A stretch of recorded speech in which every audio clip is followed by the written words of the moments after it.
The Art of Commerce is a podcast featuring conversations on creativity and conversions. Hosted by Anish, a data-obsessed creative director, and Jinx, a growth-obsessed CMO. Listen on for actionable insights for the modern marketer. I've been a hiring manager in the past, and there are a few things that I look for. But when I look at you and I speak to you, many times you are the hiring manager for the hiring manager who then goes ahead and builds the actual team. Mm-hmm. Tell us about your hiring philosophy. Yeah. So a little bit about me when I hire for a team. If I can, I want to interview everyone that comes to the team. You know, analyst, junior analyst, intern, all the way up to my direct report. You know, I want to interview them all, right? And then, oh, by the way, when they join, I'm going to have one-on-ones with them all too, if I can, right? I mean, as your team grows bigger, it gets harder, but even at Dish and Sling with the 60-person team, I was able to have one-on-ones with everyone once a quarter. He goes, yeah. And that's because I interview because I want to understand how you fit in the culture and how you think, but I also want you to understand what the culture we're trying to set and how I think. That's true. Because you're interviewing me too, right? And then when you're a part of the team, I want to understand your motivations. I want to understand where you want to go. I want to understand, do you want to be a CMO? Do you want to be, we talked about it before, the T broad. Do you want to be an I deep, I marketer deep? Because we know people, they want to be an I, and it's great. Then I'm going to manage you that way. I'm going to coach you that way. I'm going to help you that way. I can find other opportunities. If you want to be a T, then I can help you diversify, right? And so that's why I do that. So anyway, that's a little background on how I do it. But like I said, when I'm interviewing, when I'm looking for people, of course I want to know that you're a culture fit and that I'm a culture fit. Tell me more about that term. What is a culture fit? I've heard that thrown around so much. What does that mean for you? Oh, it's a good one. See, you know, we gotta break down the jargon. That's the art of the commerce, you know. No, a culture fit, and it means something different. Why it's hard to place is it means something different for everybody. And I'll tell you, there are times like I interviewed Anish, I knew right away. Yeah, you know, full transparency, you might get embarrassed, but he didn't work a lot in e-commerce, like you said. He did a lot of creative. He did a lot of really cool stuff, working with Netflix and all kinds of stuff. Not commerce, or hiring from a commerce role, right? But what I knew about this role was you had a great leader that I hired, and he was one of the guys I literally talked to him in 5 minutes, said, this guy is everything I need. Let's hire him right now. Like, I knew it because I hired enough people. I've interviewed enough people. I can see it, particularly in e-commerce and my wheelhouse, right? But I saw you and I said, he doesn't have those skills, but look at what he's done, right? Look at the initiative and the entrepreneurship, you know, making his own video, not having any connection at Netflix, making videos in India, working for Netflix, just in his own gumption. Like, and that's what we needed at Sling. Maybe that's not what I've needed on all my teams, but I'd like to think it is. So horses for courses. But right, exactly. But Sling, we need it. We're a lean team. We need people that can connect the dots. That was my culture, right? We'd always talk about how do you connect the dots, right? Great creative, bad advertising, bad commerce, bad advertising, bad marketing. Marketing connects the dots of experience, connects the dots of what's possible, connects the dots of customer need, business value, tech enablement. All of these things, right? You were someone that can connect the dots, right? So when I see culture fit, that's what I mean, right? Mm. Are you curious, right? Or are you going to be phased, right? Are you going to be phased by things out of your control? Like rejection. Rejection. Are you going to be phased by failing? Are you going to be phased by having that healthy tension we talked about at the beginning? Right? If you are, maybe you're not right for this team. Maybe you're right for another team, but maybe you're not right for this team. The last thing around that is I also, especially if I'm not the manager, but even if I am, I try to think about how you will fit with your team and your manager. So not just the broader team, not just the culture I'm trying to create, but if I know your manager is very analytical and you're very creative, that might be great. But maybe you have maybe somebody's interviewing with some traits that I'll see a clash. And then I'll say, hey, and I'll always go to the hiring manager, by the way, and I'll say, here's what I believe. It's your call. Because you got to deal with it one way or the other. And by the way, I've made some calls and they've said, no, I believe in it. And my team has been totally right. And as a leader, you have to trust your team because you do not know everything. I have a lot of experience. I do not know everything. I will not get everything right. And for a leader to say, this is my way or the highway, I don't buy into that. But I will tell them, I will give them real feedback and real things to consider. And if they come back and say, I considered it, I'm still doing it, I'm 100% on board when we do it. So that's what I talk about when I talk about culture fit. A little nebulous. Can't give as specific an example. Maybe yours is the most specific I could give, but that's what we mean, right? But so we try to look at that, and I also try to look at self-awareness. Question I'll ask a lot is, what's the thing that if you could change in your career, you would? Like you did something, but now that you look back on it, you're like, I actually should have done it this way. Right? That's a great question. Right? Yeah. Because and what it shows is, like, again, I'm not trying to talk about regrets. We don't have any regrets. Yeah. Right? Come on. But if you're self-aware enough to say, you know what? I did this. It worked fine, but it would have been better if I'm in that scenario next time, I will do it like this. That shows learning. Sure. And that shows self-awareness driving to learning, which is what you want from a great teammate. Not even employee, just teammate, right? Because you can teach skills, right? You learn commerce, right? Yes. You can teach skills. You can teach the P&L. You can teach the nuances of a business. You can't teach self-awareness. You can't teach energy and collaboration, right? You can't teach storytelling and storytelling in the sense of someone that wants to someone that people want to rally around, right? When you see those things, then you know, right? And that's why I try to interview her. Oh, guys. So, Jinx, you clearly prioritize adaptability over experience. Is there something where you draw the line? Like, are there roles where you do need the hardcore skills, the technical abilities, versus, the roles where someone's a great person, they will pick it up? How do you approach that? Yeah, I mean, look, I think two things. As you get more senior, you need to have more relevant experience. Let me put it that way. That's the right way to say it, I think. You don't have to have, not that you can't be adaptable, right? Like I came running e-commerce, leadership at Dish saw something in me to say, hey, come run marketing for Sling, right? I'd done the piece parts, never managed the whole team. They saw it. So someone has to take a leap on you, even as a senior leader. That said, I had a ton of relevant experience. So that's very important. More senior you are, of course. The other thing is there are just some jobs that are technical and that you need. So I'll go back to the person we hired for SEO, fantastic. One of the best in the business, and beyond streaming, just the best in my opinion. I must have interviewed no less than, because it's such a critical role, I must have interviewed no less than 20 people. Wow. For SEO.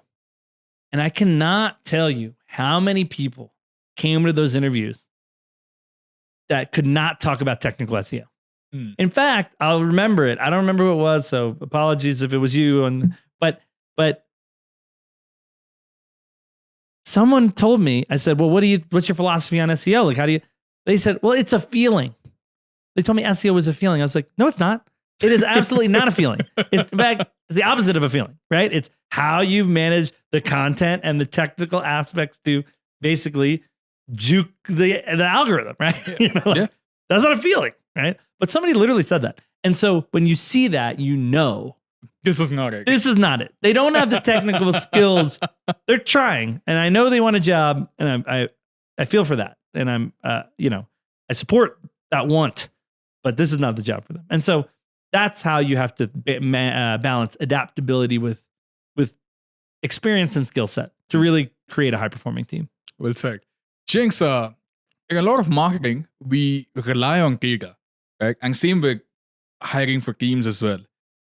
How do you lean into your gut feeling versus, actual experience and the data to support that to make these critical decisions? Yeah, that's a great question. Because again, we're data marketers, right? We're like, again, even the quote brand stuff, which we don't call brand, we call audience building. Even the audience building stuff we did is all based on data. Why did we do it? Do we think we'll build an audience? Do we drive consideration? Are we proving incrementality, right? We're all about data. But that said, there's art, right? Yeah. Art and science, art of commerce, right? That's what we're talking about here, right? Data will tell you what has happened in the past and will give you a understanding and insight to why things happen. What it doesn't do is predict the future. That's true. So you have to make the best judgment you can based on the data you have, but you will not have all the data. You will not have every point. Even if you do employment tests and Watson, Glazer, all the, everything, all the quarterbacks in the NFL, they do it. Some people score really high, some people score really low. Nobody still can predict exactly what's going to make someone succeed, right? That's true. So the data can give you the insight, give you the past, tell you the playbook. It can't tell you the future. It can't show you how everyone's going to work together. It will not predict it. So you have to use your intuition. But you fuel that intuition with your experience. I've hired a person like this. I've built a team like this. I've seen this in my past.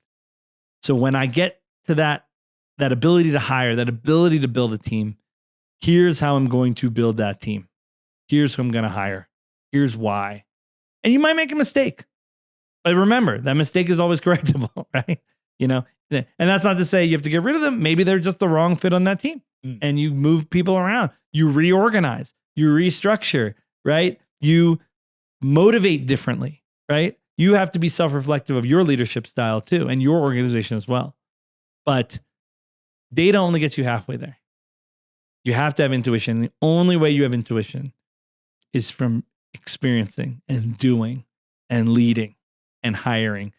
And in my case, interviewing hundreds and hundreds of people to build the teams that we built. That's true. Jinx, as I'm kind of building a team now, I've realized that people, processes, and incentives, you need a good combination of all three to make something that really works. We spoke a lot about hiring the right people. Can you give us insights into incentivizing the people and setting up the right processes to ensure great collaboration? Yeah, that's great.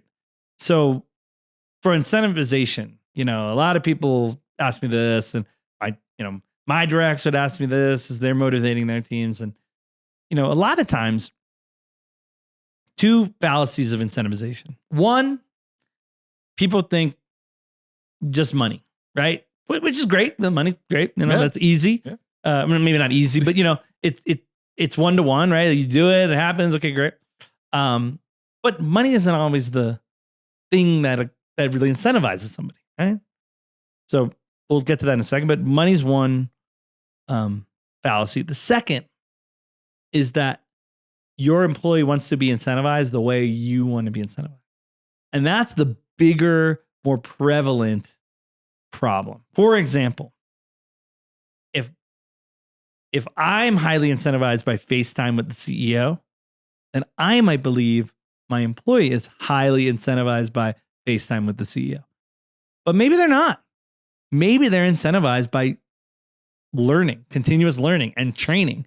And that's what you need to focus on them, right? But if you don't ask them, you don't know that about them, then you'll never get that. So to sum it up, the incentivization part, you first have to ask the employee, right? And in a way that could be blunt, what motivates you? Or that triangulates the question, because a lot of times, what motivates you? I don't know, or money, I don't know, right? Like, I want to get promoted. Okay, well, like, okay, tell me about that, right? So I'd actually use my one-on-ones, like we talked about, have one with everyone on the team. I would talk a lot about that in the context of where do you want to go? What do you want to do? Because again, the prevailing thing is I want to get promoted. Okay, great. So let's take a step back from that. Don't tell me what you want your next job to be. So you're a manager of whatever. I want to be a senior manager. Okay, got it. That you want to be promoted. Tell me what your next job is, right? Because then they might say, actually, I'm a paid media manager. I want to be a strategy director. Okay. That's a vision. That's a vision. Exactly right. Now we're on to something. So you don't want to be a senior paid media manager, actually, or paid senior manager of paid media or whatever. You don't want to be that because that doesn't get you to your next job. Correct. You're actually better suited to be a strategy manager. Maybe take a lateral, because then all of a sudden you can get there. Oh, right? That light bulb goes off for them. They see their own vision. I didn't say it. They said it. But then that vision incentivizes them, right? That's their own incentive. I'm not giving them the carrot. They give themselves the carrot. Now we're going to figure out how to get there together. And that's possibly just as, or maybe even more motivating than just screwing up money. Oh, I would think it's more motivating, and talking. Look, everyone wants more money. Like, nobody doesn't. Yeah. But the real thing that keeps you at a company and keeps you motivated within the company is the growth path, is the learning path, right? Is the trust of the manager. If you want to make more money, just go find a job outside, right? I mean, if it was all about making more money, sell houses. Well, maybe not today, but at some point sell houses, right? Like, but people don't do that. Why? Because money isn't the only thing, right? And so as managers, if we say that, if we say, oh, they just want more money or whatever, then we are doing them a disservice. So yes, promotions are table stakes. Yes, people want to get, sure. But what they really want is to be recognized and rewarded and have a growth path that they own, because that's meaningful. At least that's what I've experienced. My first boss had a great philosophy for incentives. Okay. He said every employee works for three things. LSD. Oh, this guy. So, yeah. I used to work in India. L is Lakshmi, money. Yeah. Okay. Straight up money. Yeah. S is Saraswati, or knowledge. Are you learning enough on the job? And D is Durga, which is goddess, or respect. Yep. Are you getting enough respect for the work that you're doing? And anytime you are either low on money, low on knowledge, or low on respect, you start thinking about moving out. And that has stuck with me. That's right. That's a great way to look at incentivizing someone. And you said a bunch of that, which was in the same realm. Yeah. I think that's exactly right. Very smart guy or woman, the manager before. But I'll take it one further, because I think it's totally right. I think if you look on a curve, right? When you start at a company, the company is giving more than you're giving, right? And so you're very motivated. You're like, wow, I'm learning a lot. I'm getting paid. Getting a new laptop. I'm getting a new laptop. I feel like I'm getting respect because they're building me up and I'm learning. At some point in every job, at every company, that switches, and you're actually giving more, or can switch. Let me put it that way. You're going to give more than the company gives back to you. Then all those things. Well, I'm not getting paid enough because I'm giving more. I'm not getting respected enough. I'm not learning enough. Right. So our job as managers is really, when that inflection point starts to happen, how do we flip that? Right? How do we actually say, okay, let's get you in a new job. Let's get you in a stretch assignment. Let's get you in let's get you training.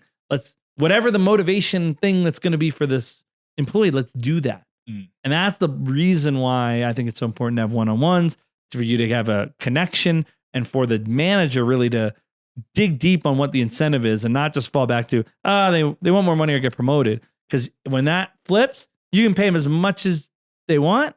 They'll still be unhappy until you flip those other things. So I think it's very, very intelligent. Right. Jinx, for closing talks, I want to talk about the freedom to fail. Okay? Mhm. You only fail when you're trying new things. And when you're innovating, you're not always going to hit a home run. We've innovated a lot together. We've had a Yep. bunch of failures together. We've had a bunch of wins. You were the VP of innovation before. Yep. Innovation doesn't come without failures. Right? Yep. Yep. How do you motivate teams to fail, especially in marketing when, there's almost a certain expectation of always having that green chart or the hockey stick chart? Yeah. No, Right? it's a great question. And when I was running innovation, I had a leader that basically framed it up nice for me, and he said, you can't bat 1,000, right? Back to my bad sports analogies, you're not going to hit every ball, right? But, and this is the key, if you hit 3 out of 10, if you bat a 300, you might make the Hall of Fame. So right, and so that's what I had in my head. Like, okay, let's 30%. If I can get 30% of these tests, of these innovations to succeed, I could make the Hall of Fame. Like that's big, right? And so if you change your mindset from and we're, by the way, we hire for academic excellence. We always do, right? We're an academic excellence country. We go, we say you got to go to college. You got to do all these things. Who's, are you in the honors class? Are you in this class? That's how we were brought up, right? Yeah. It's a mindset shift to say, I'm going to fail 70% of the time. 30 on a test is a worse than a fail, right? Or whatever it is, right? You're not let back in the house. You know the drill. But 30% in innovation is a win. And so you have to change the mindset of your team. That was burned in my mindset. I have to burn that in my team's mindset. It's okay to fail. Okay. So that's the conceptual approach. Then how do you live it? Right? How do you live it? How do you live it? Right. How do you make it okay to fail? So there's one thing to say it, there's another to actually fail and communicate the bad news. Like, can you work hard? Yeah. So a couple of things. One, and my style, right? And it's a little different. We were at Sling Dish, we're in the office, so we're together, which I like, but sometimes you're remote, so you got to figure out how you do that, which is fine, but you got to be present, right? You got to say, hey guys, what are you working on? What problem are you struggling with? So that, because you're, again, as the leader, as the CMO, like you're the one that is connecting the dots. You have to show them how to connect the dots. Hey, did you think about it like this?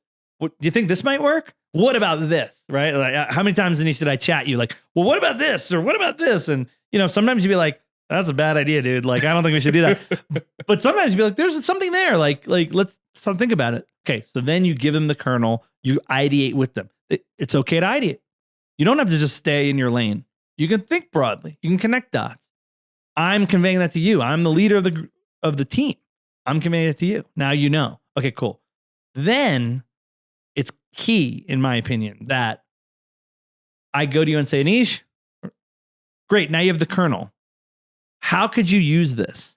And then come back to me. But don't come back to me when it's fully baked. I don't want that.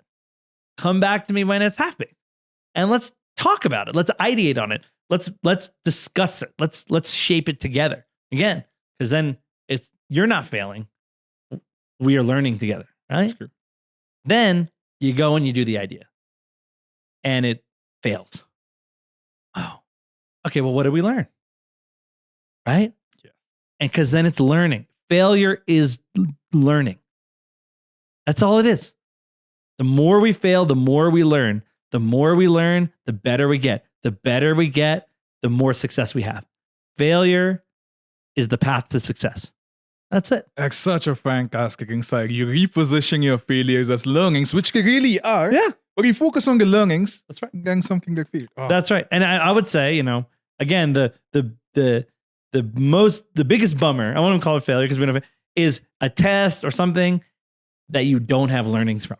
Like, and so that's the thing. That's why, again, in all of our incrementality testing, all of it, we want it to be buttoned up, because I don't care if it doesn't yield the results we want, but if it's inconclusive, then we all just wasted a whole bunch of time Okay. and maybe money. Yeah. But yes, failure is the path to success. That's full stop. This is The Art of Commerce, featuring conversations on creativity and conversions. If you found value in today's episode, Follow the show, leave a review, and stay tuned for more insights for the minds reshaping modern marketing.